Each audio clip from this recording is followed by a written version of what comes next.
আচ্ছা, তাদেরকে কি নামে ডাকবো বলেন? এদেরকে এনসিপি, বৈষম্য বিরোধী ছাত্র আন্দোলন নেতা, সমন্বয়ক, ছাত্র নেতা, শিশু নেতা, শিশু উপদেষ্টা, এই যে প্রধান উপদেষ্টার কি বলে তাকে, পদত্যাগের নাটক বলবো, ড্রামা বলবো, ড্রামা সিরিয়াল বলবো, এর মধ্যে থেকে এদের কি মাথা খারাপ হওয়ার জোগাড়?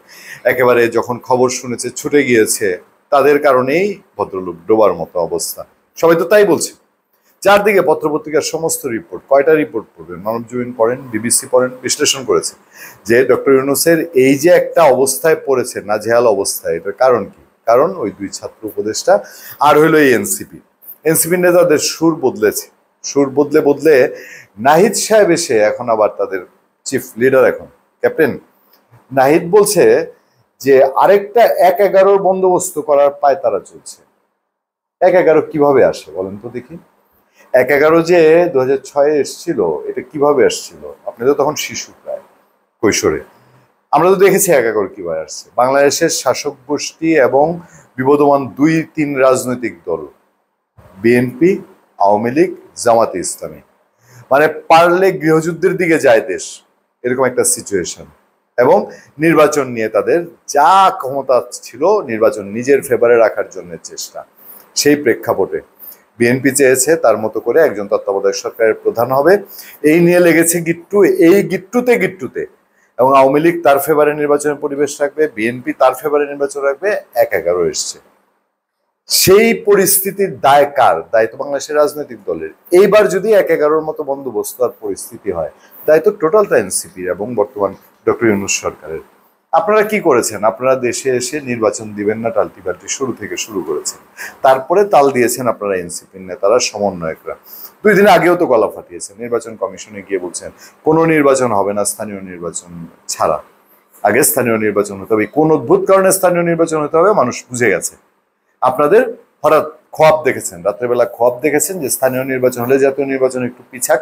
আপনারা মন্ত্র দিয়ে দিয়ে, এই যে নাহিদ, মাহফুজ, হাসনাত, মন্ত্র দিয়ে দিয়ে আপনারা ডক্টর ইউনূসের মতো একটা লোকরে মাথা খারাপ করেছেন যে যেভাবে কি কি প্রক্রিয়ায় জাতীয় নির্বাচনটা পিছানো যায়, সে ফাঁদেই তো বেচারা পা দিয়েছে। এখন বিগড়ে গেছে বাংলাদেশের বড় রাজনৈতিক দল বিএনপি, বিগড়ে গেছে। বাংলাদেশের সেনাবাহিনী তার পক্ষ থেকে তার অবজারভেশন তুলে ধরেছে। দায় দায়িত্ব কার? দায় দায়িত্ব কি অন্য অন্য কারো?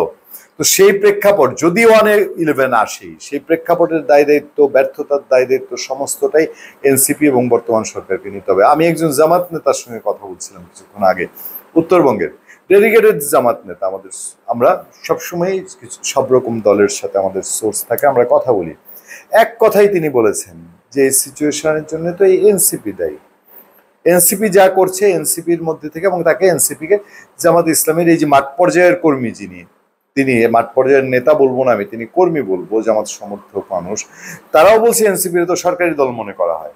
আপনি যখন সরকারি দল আর আপনার অধীনে বিএনপি নির্বাচনে যাবে, তো আওয়ামী লীগের অধীনে বিএনপি নির্বাচনে যাওয়া তো একই কথা, আর বিএনপির অধীনে আওয়ামী লীগ নির্বাচনে যাওয়া তো একই কথা। খালি ভোল পাল্টে আওয়ামী লীগের জায়গায় আপনারা এনসিপি আসছেন, সরকারি দল মনে করে আপনাদেরকে দেশের মানুষ, সেই সব কর্মকাণ্ড করেছেন, সকল ফেসিলিটি, আন্দোলনও করেন সরকারের সাথে সমঝোতা করে। যমুনামুখী আপনারা গেলে মোটামুটি গোলাপ জল আর ঠান্ডা পানি আর পান, কোকা কোলা, এগুলো নাকি পান, ফজলুর রহমান সাহেব বলেন, বিএনপি নেতা। অন্যরা গেলে পায় গরম পানি আর টিয়ার সেল। হ্যাঁ, তো আপনারাই অ্যারেঞ্জ সাজানো একটা বিক্ষোভ গিয়ে শাহবাগে করলে পরে বাংলাদেশে একটা রাজনৈতিক দল নিষিদ্ধ হয়ে যায়। মবের রাজা, সেরকম বলা হয় কাদেরকে বলেন তো দেখি? তো 1-11 যদি 1-11 মতো আরেকটা আসে, খুব বন্দোবস্ত কথাটা শিখেছেন, তাহলে সেই দায় দায়িত্ব আপনাদেরই নিতে হবে। এখন এটা আকবারিয়ে বলার কি আছে? মানবজমিনের রিপোর্ট বলছে যে এই যে প্রধান উপদেষ্টার পদত্যাগের আওয়াজ, এটাও আপনারাই দেওয়াচ্ছেন। দেশে জরুরি অবস্থার আওয়াজ, এটাও আপনারা দিয়েছেন। আবার উনি পদত্যাগ করবেন না, এই আওয়াজও আপনারা দিয়েছেন। মানে ঠিক নাই মাথা মস্তক। আপনাদের সার্জিস আলম, উত্তরাঞ্চলের মুখ্য সমন্বয়ক, এখন বিএনপিকে জ্ঞান দিচ্ছে যে আপনারা ভোটের পাশাপাশি জুলাইয়ের এই চান সেই চান, জুলাইয়ের বিচার, শেখ হাসিনার ফাঁসি, এগুলোর রোডম্যাপ চান। মানে একটার ভিতরে আরেকটা পোকা ধরায় দেয়। কেন? সামনে ক্ষমতা আসলে, নির্বাচন হলে পরে যারা আসবে তারা এইসব বিচার করলে কি দায়িত্ব? এই সরকারের কিসের যে এই সরকারেরই এই বিচারগুলো করতে হবে, এছাড়া পৃথিবীতে কেউ বিচার করার নাই, আপনি একমাত্র বিচারক, সেসব প্রশ্ন উঠতে পারে না। আচ্ছা, যাই হোক, একটুখানি নজর দিয়ে নিয়ে আরেকটা ১/১১ বন্দোবস্ত করার পায়তারা চলছে। নাহিদ সাহেব বলছেন, তিনি এক পোস্টে বলেছেন, তারা আবার ফেসবুক রাজনীতিটা খুব বোঝেন। ওই যে ডাকলে তো নির্বাচন কমিশনের সামনে, আমি বলছি ইউটিউবার হয় 50 জন, তারা 100 জন। তো ছবি দেখাবো, ছবি রেখেছি, যত্ন করে ছবি রেখেছি, পাখির ছবি রেখেছি।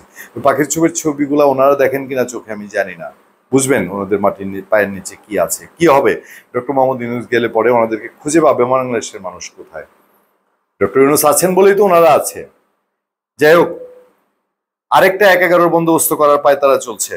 হ্যাঁ, বাংলাদেশের রাজনীতি সকল প্রকার আধিপত্যবাদ থেকে মুক্ত করে স্বাধীন ও সার্বভৌমভাবে পরিচালনা করাই আমাদের লক্ষ্য। বাংলাদেশে বারবার বিভাজিত করা হয়েছে, জাতীয় ঐক্য বিনষ্ট করা হয়েছে, বাংলাদেশের দুর্বল করে রাখা হয়েছে।